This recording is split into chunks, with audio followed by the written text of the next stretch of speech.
बार फिर स्वागत है आपका हमारे YouTube channel the history of GS chemistry. जैसा कि हमने पिछले लेक्चर में हमारा चल रहा था सरफेस केमिस्ट्री चल रही थी, और सरफेस केमिस्ट्री में हमने आपको कितने प्रकार के आपके कौन कौन से चैप्टर पढ़ेंगे उस विषय में बताया हुआ था।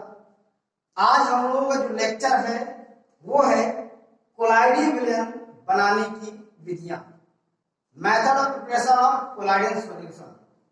तो कोलाइडी विलयन बनाने की जो विधियां होती हैं वो आपकी पहली बात तो कौन सा कोलाइड हमारे पास है, किस प्रकार के कोलाइड का निर्माण करना है उसके आधार पर देखते हैं। हेडिंग रहेगी हमारी कोलाइडी विलयन बनाने की विधियां। अब हमारे पास पिछले लेक्चर में आपको बताया था कि दो प्रकार के कोलाइड होते हैं या दो प्रकार के कोलाइडी विलयन होते हैं। एक आपका था द्रव स्नेही और एक आपका था द्रव विरोधी। द्रव स्नेही लायोफिलिक और लायोफोबिक, ये दो प्रकार के कोलाइडी विलयन थे। जब मान लीजिए द्रव स्नेही कोलाइड आपको बनाना होगा तो इसके लिए कोई विशेष प्रकार की विधि का प्रयोग बिल्कुल भी नहीं करते। क्यों?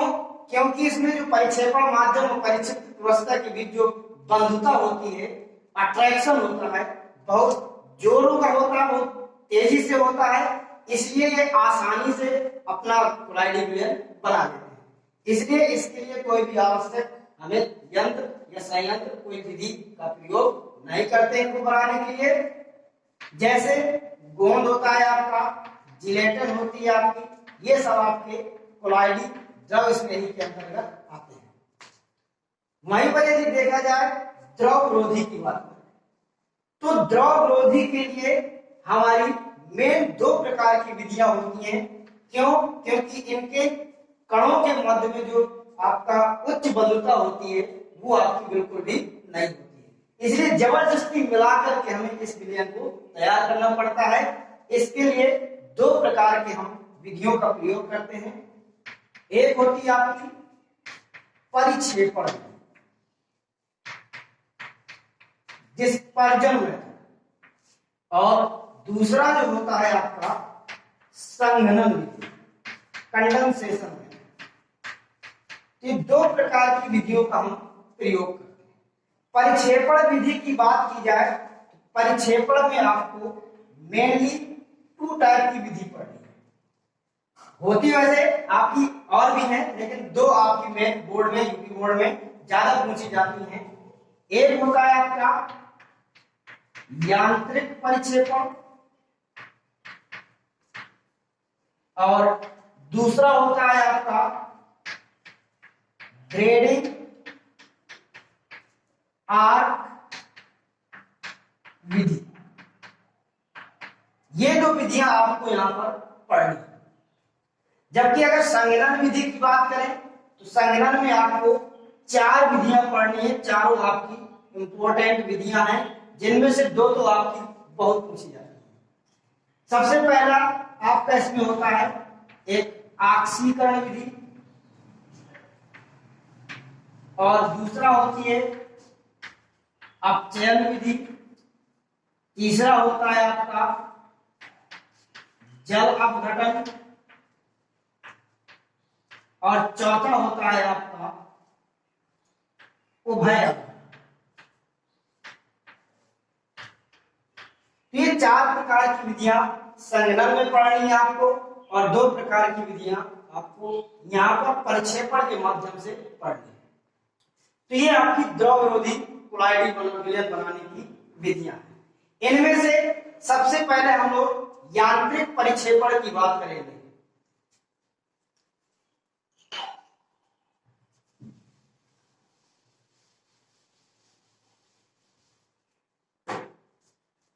सबसे पहले हम लोग बात करेंगे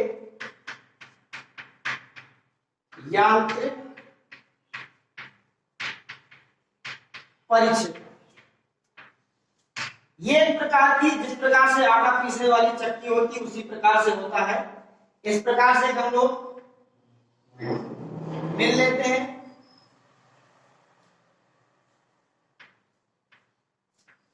इस प्रकार से यहां से हम लोग पहले क्या करते हैं, बड़े बड़े कुलाइडी विलयन को छोटे छोटे कुलाइडी कणों में तोड़ लेते हैं। तोड़ने के बाद इसमें डालते हैं और इसको तेजी से राउंड अप कराते हैं। जब ये घूमता है तो आपका कुलाइडी परिक्षेप्त क्रॉसता परिक्षेपण माध्यम दोनों आपस में मिल करके कुलाइडी विलयन तैयार हो जाता है। इसलिए इसको हम लोग कहते हैं यांत्रिक परिक्षेपण। मैकेनिकल डिस्पर्जन के नाम से भी इसे हम लोग बोला करते हैं। ऐसे ही दूसरा आपका ब्रेडिंग आर्क विधि। ब्रेडिंग आर्क विधि में क्या होता है, एक इस प्रकार का पात्र लेते हैं। इस पात्र को एक दूसरे पात्र में रख दिया जाता है और उसमें बर्फ के छोटे छोटे टुकड़े रख दिए। जिसका भी हमें कुलाइडी विलयन बनाना होता है उसके हम लोग 2 इलेक्ट्रोड लगा देते हैं और इसमें वाटर और कोई क्षार का विलयन जैसे NaOH या KOH का विलयन भर दिया जाता है। जब हम लोग इसमें विद्युत का फ्लो कराते हैं, विद्युत प्रवाह कराते हैं, तो ये आपस में कनेक्ट होकर के चिनगारी छोड़ते हैं और जो चिनगारी होती है वो इस लिक्विड में या जो विलायक भरा हुआ है उसमें मिल जाता है और कुलाइडी विलयन तैयार हो जाता है। तो इसे हम लोग ब्रेडिंग आर्क विधि कहते हैं। क्यों कहते हैं, क्योंकि आर्क निकलती है, चिनगारी निकलती है, इसलिए इसको ब्रेडिंग आर्क विधि कहते हैं। इसके अगल बगल बर्फ इसलिए लगाई जाती है ताकि ये गर्म होकर के फटने की समस्या न रहे, इसलिए इसके अगल बगल ठंडा करने के लिए हम लोग बर्फ लगाते हैं। ये आपकी 2 विधियां थी जो कि प्रक्षेपण विधियों के अंतर्गत आती थी, यांत्रिक और ब्रेडिंग आर्क विधि। इसके बाद संघनन विधि में हम लोग नेक्स्ट वीडियो में उसके बारे में चर्चा करेंगे। और जिन्होंने अभी तक हमारा चैनल सब्सक्राइब नहीं किया है, चैनल को सब्सक्राइब जरूर कर लें।